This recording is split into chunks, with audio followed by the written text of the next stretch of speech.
Hi, this is Nancy. Welcome to my home. I live in Springtown, Texas, and I'm an affiliate of the Empower Network organization. The reason I'm speaking with you today is I just wanted to let you know why I got into Empower Network, what my passion is, and what I'd like to do for you. I originally got into Empower Network in March, and here we are in August. I did nothing for several months.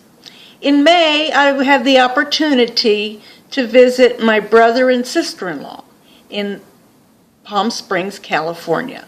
My sister-in-law is my mentor.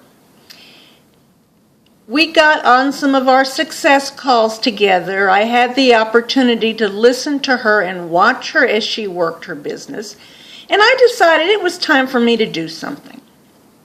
So I got serious, and I started doing a little bit of blogging and marketing and things like that. So you all have subscribed to receiving things from me, and one of the things I wanted to send you today was my video. As you can tell, I am an amateur at this. My first video, which some of you have seen, I made at the event in Denver a couple of months ago, and I got real excited because I met so many wonderful people, and I learned so much, and I got to share so much. But the reason I really got into Empower Network, and I didn't find that passion until the December event, was I want the opportunity to be able to do some funding for our local food drive. I want to ensure that everybody has food on their table. Now, I had an opportunity just this week to be able to do something like that in a small way. The church where I joined the group we call it Heart Menders, and we make prayer shawls and scarves for individuals in need. And one of our members told us that there's a program at the schools called SNAC program, and it's for children that have been identified at risk. And as the ladies around the table were talking, one of my friends mentioned that her friend is a cafeteria lady, if you will. And the first day of school, those kids come up to the cafeteria ladies, and they just hug them, and they sadly say, "I'm so glad school is in because now I get to eat."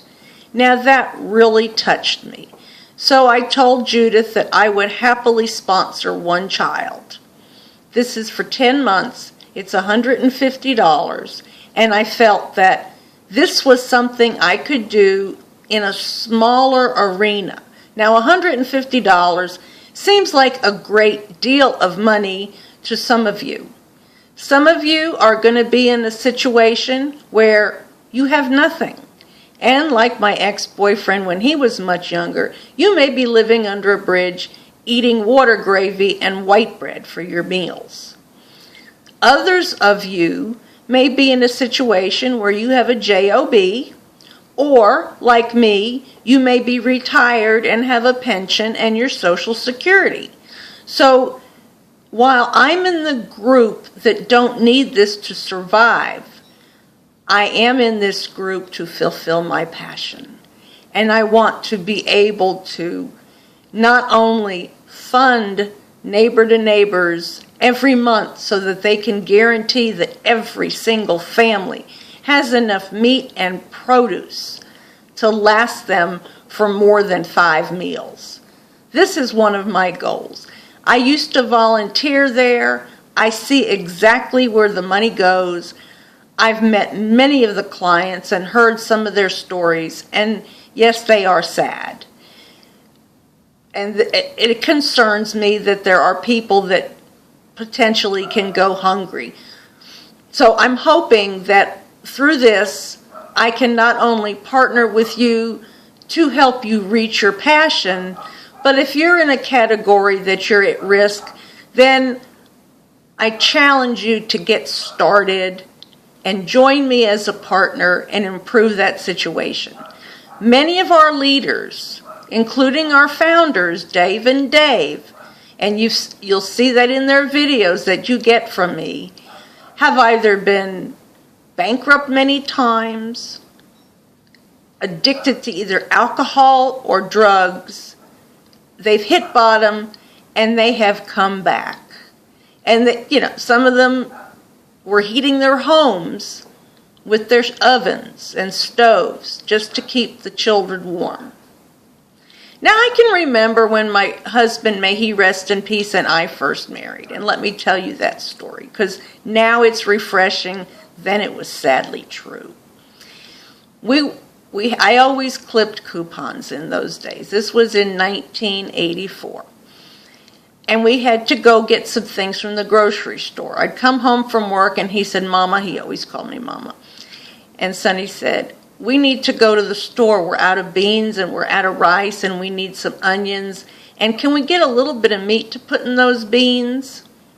So I said, okay, let's open up our little piggy bottle. We had a bottle of coins that we started to keep. And I counted out and we had almost $5. So we went to the local grocery store and we found our beans and rice and some onions and potatoes and some milk for my coffee. And I think that was about all we could get with our little bit of money. So I get in line and there's a woman in front of me who's paying with food stamps, and I nearly started to cry because she had meat. And I didn't qualify for food stamps because I was working at a job and made more than the federally national minimum wage. So we get up there and the little gal says to me, isn't it sad when people have to use food stamps for steak? I said, yeah, I could have eaten for 2 months on what she spent on that. So she says to me, have you got any coupons? And I said, well, I always have coupons with me.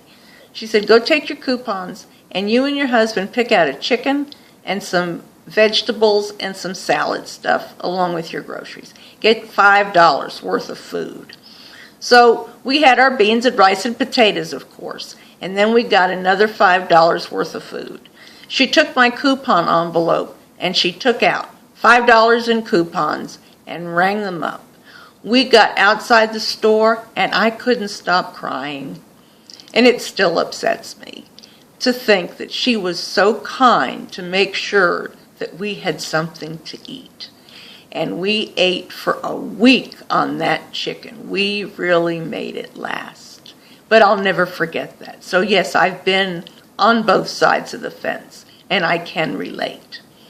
And I would like you to partner with me, because I will do everything in my power to ensure that I give you the motivation and the leadership that you need to reach your goals too.